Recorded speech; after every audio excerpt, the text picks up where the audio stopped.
All right. So I appreciate everybody coming on today. Today is a topic that is really important to think about, especially if you're going down the road of wanting to bring in a new IT partner. And we've compiled a list of some questions that you should be asking to make sure you're picking the right partner for your company.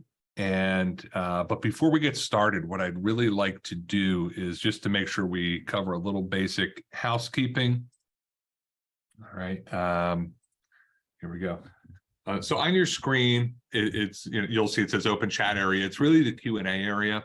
And if you have any questions or if you want to bring up any topics or make any additional points for something, certainly put it in there. We'll answer questions live while we're on the webinar today. If you could just go in to the Q&A area right now and just say, I'm here. And that way we'll know that you're able to find it, navigate it, and answer questions. I'll give you a second to do that.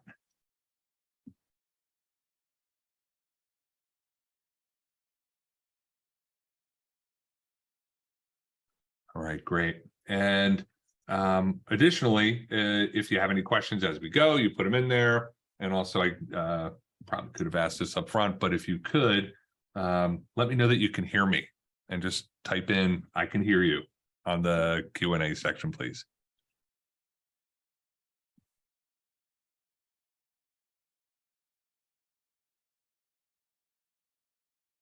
I'm going to assume you guys can hear me okay, because I see some information in the Q&A already. So let's get started.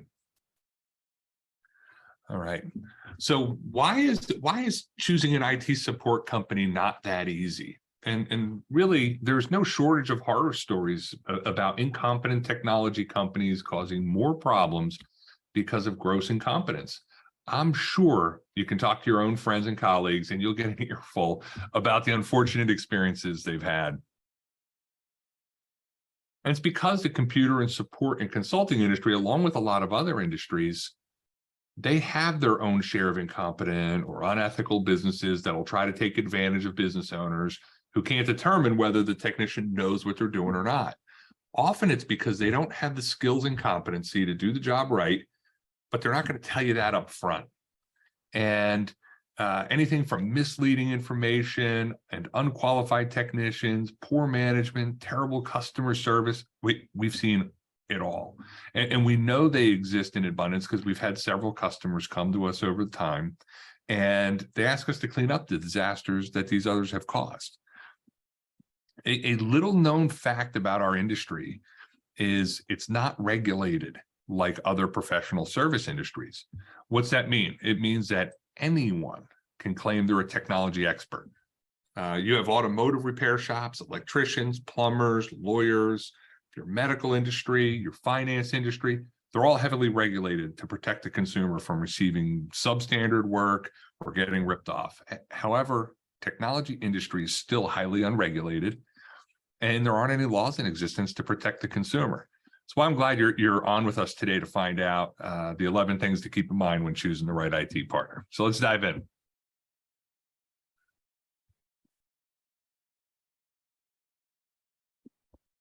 First question that I always recommend people ask, you want to know, do they answer their phones live?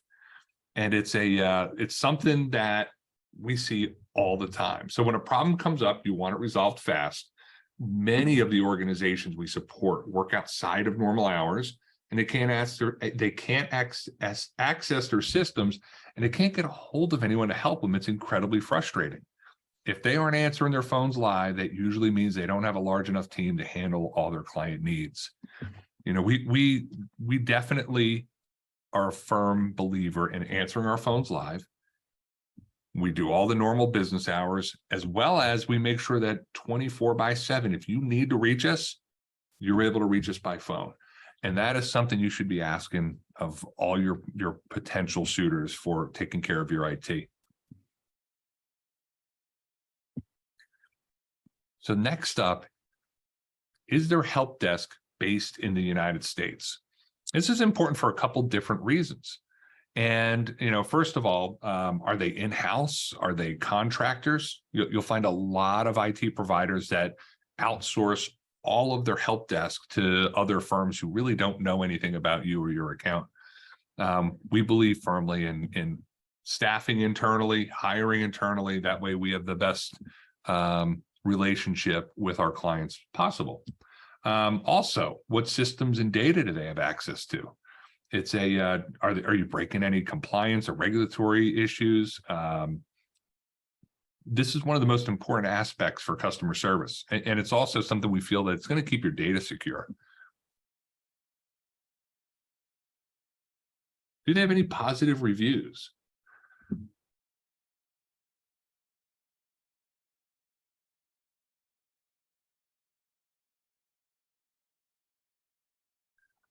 So satisfied users are happy to post positive reviews about their tech partner. This is due to a successful partnership and an established business relationship.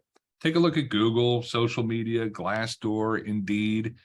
If you're treating your employees well and increasing their job satisfaction, it may seem secondary consideration when you're interviewing a potential tech partner, but the best companies are going to care about their image as good, honest, and appreciative employer.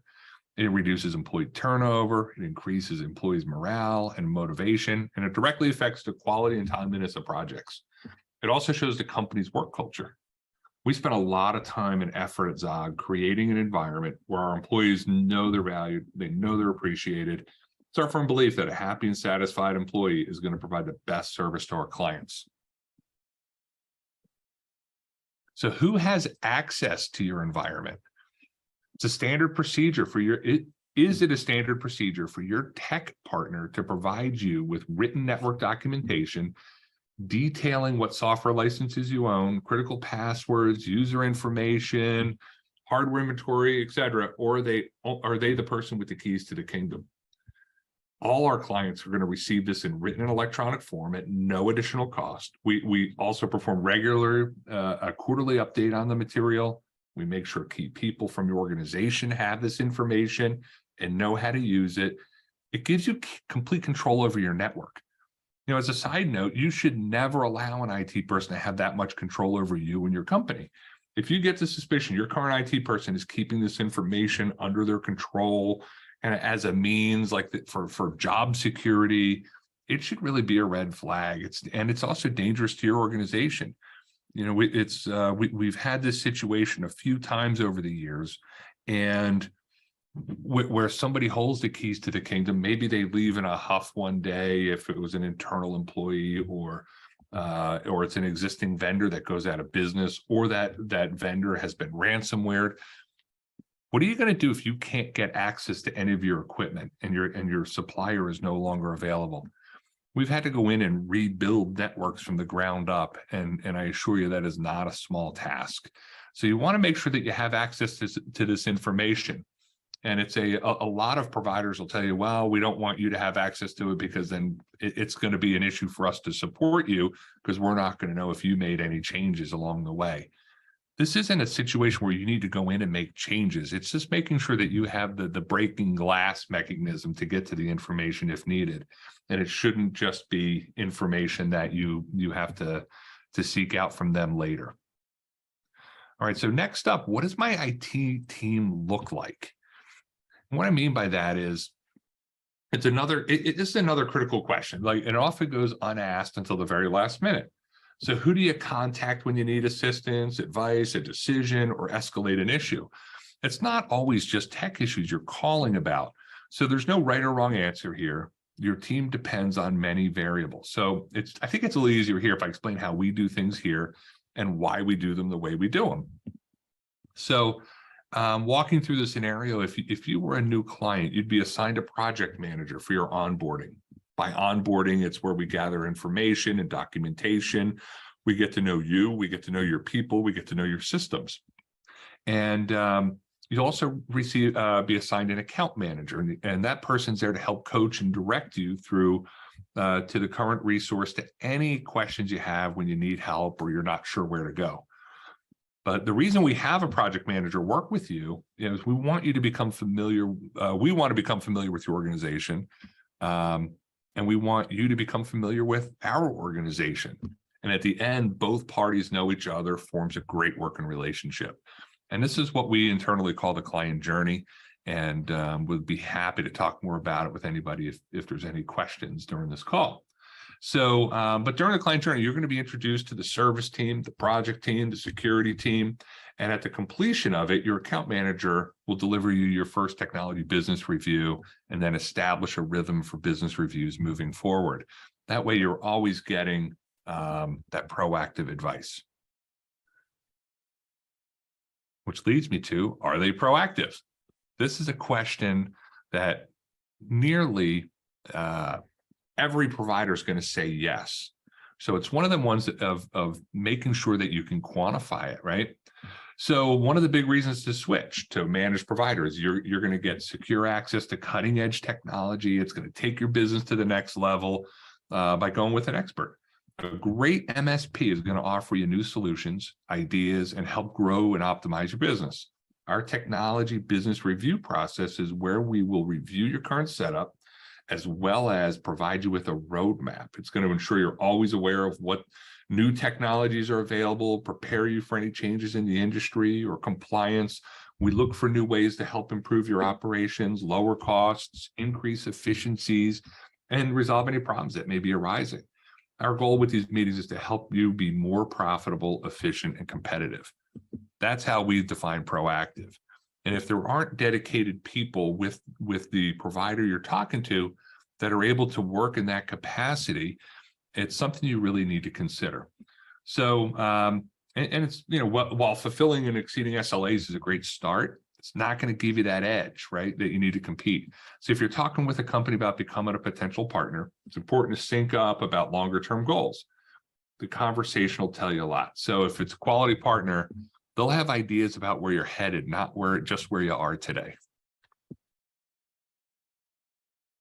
So next up is, do they insist on doing periodic test restores of your backups?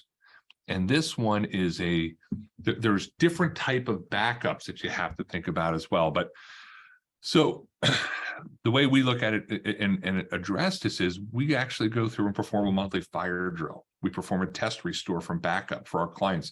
We want to make sure your data can be recovered in the event of an emergency.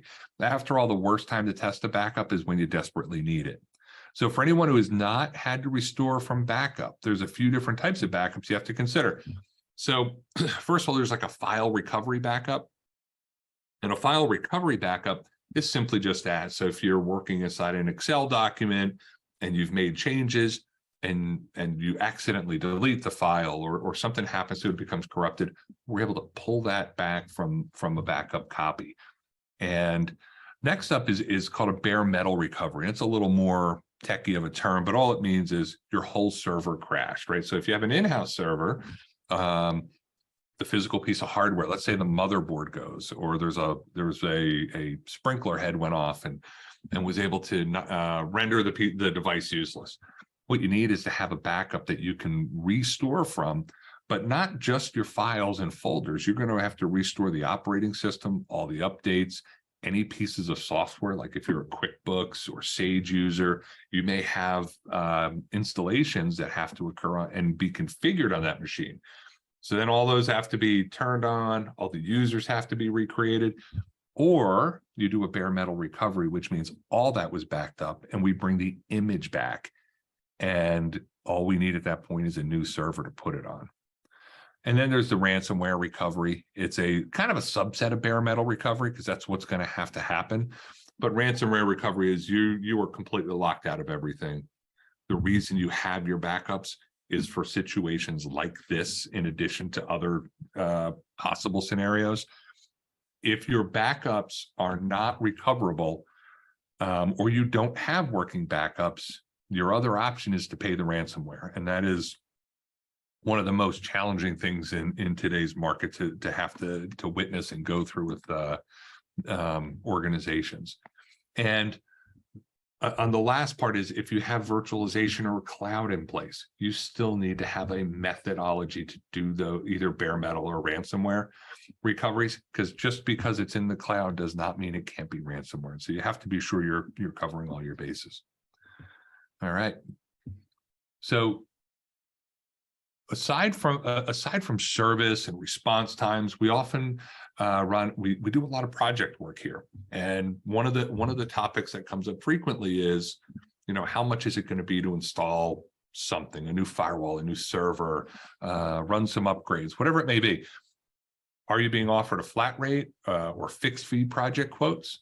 And if you're not, you want to ask why. So an example, so many of our projects we do across our client base, it's the same project, right? So a firewall, yes, there are some nuances to each firewall, but frequently it's 80% of the 90% of the project is typically the same.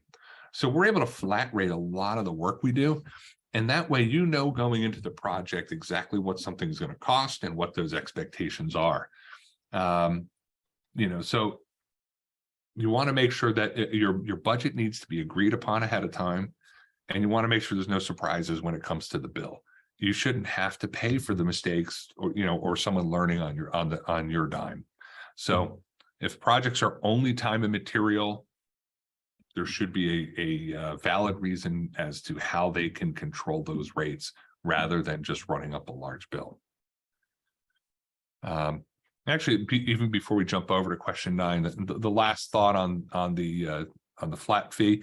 If by chance you're doing a type of project that is very unique, there still should be a really strong project plan in place with milestones and budgets, and you're made aware of any change orders or any increase over the budgeted time that was originally agreed upon, so that there's, again, no surprise as the project is winding down or halfway through and you've run out of hours already. Okay, so next up is question number 9. Do you have to manage their progress on projects? So one of the big topics we see inside of project management is, are you getting frequent updates? Are you getting status reports? Are you getting your follow-up calls and emails? Do they have a project outline with a schedule and timing for events? Or is it just, hey, we're going to do this work and we're going to let you know when it happens? And we see this all over the map. And if you find yourself chasing around asking for updates, the big question here is, do you have a dedicated project manager or managers? So here we have a dedicated project team, dedicated project manager, dedicated coordinators, so that we're able to keep you up to date. We can give you status reports and follow-up calls and milestone discussions. And it's if not, you're going to be left wondering where your projects are on a very frequent basis. All right. 10th question. Can they help satisfy your cyber regulatory and insurance requirements? All right. So this is one of the topics where it is a lot of people are going to say they can help satisfy your cyber compliance and regulatory requirements, but do they have a dedicated cybersecurity team? So we prepare our clients for cybersecurity audits. We help in the development of policies and procedures. We install their tools, all in order to prepare them for audits, so that whatever the compliance that they're trying to achieve, we've already gone through the audit process on our own. We've put in place either policies, procedures, or tools that are needed to satisfy those requirements. And we build a really good, safe, secure environment. And you want to make sure that somebody has the right cybersecurity team and the ability to respond to the mountains of alerts that come through. You'll often hear the term SOC, Security Operations Center, and it's a very busy type of activity in the background that not a lot of IT organizations talk about, but it's critical to make sure that that's being monitored on a regular basis. All right, and finally, do they practice what they preach? And we often find that there's a lot of IT organizations where they're not running their own password policies. They don't have all the tools to protect their environment that they're asking you to be a part of. And it goes back to the industry as a whole not being regulated. I could tell you here, we practice what we preach. We work towards we're constantly improving our security posture. We're performing security audits regularly, and we want to make sure that if we're able to make recommendations and we're putting in policies and procedures, the best way to do that is we live and breathe that here every day. So it's important to make sure that your provider is able to live and walk the same path that they're bringing you down. All right. So why am I sharing all this with you? And it's a, you know, because the 11 questions, these are the ones we're rarely asked, but we feel everybody should be asking these questions. And we know that picking an IT partner can be frustrating. It can be confusing. But if you know what questions to ask and why, it'll help you make the best decision for you and your business. I hope that the past few minutes have been helpful, and would love to know if there's any additional questions. And also, I'll leave on the screen, if you'd like us to come in, we do a free third-party scan. It actually is an audit of your security. We can walk through it with you and help you decide if looking at a security provider like us would make a lot of sense. So I guess I'll open it up. Are there any questions? Yeah, hey, Matt, I'll jump in here. We do have a question. It says, can we do this security audit while we have a current IT provider? Oh, great question. Yeah, so our security audit does not require any administrative credentials. What we do is we send you a link. It is it ties you to a third-party company that we work with that scans 3 to 5 machines on your network. It'll do the audit gathering, and you can run it while you're working. It's actually a really, really light app. It takes 10 to 15 minutes per machine. Again, work while it's running in the background. And when it's done, it'll actually send the results to the third-party scanning portal. They'll compile the reports. They'll send them to us, and then we'll provide them to you, and we'll explain to you what we're looking at. Great. And we do have one more question. Our current partner doesn't give us admin access at all. How do we switch to a new partner if we don't have that access? So that can be a tricky one, and a lot of people get really nervous about this. One of the things that we find in the industry is as it's matured, although it's still unregulated, most firms will provide admin access when handing off an account. For those that don't, we have to work with them or the authorities to get that from them. That was all of the questions that we have, unless anybody else has any last minute ones. Right. Well, I appreciate everyone's time. Looks like we're done a couple minutes ahead of schedule, but I really appreciate you joining us today, and thank you and have a great day.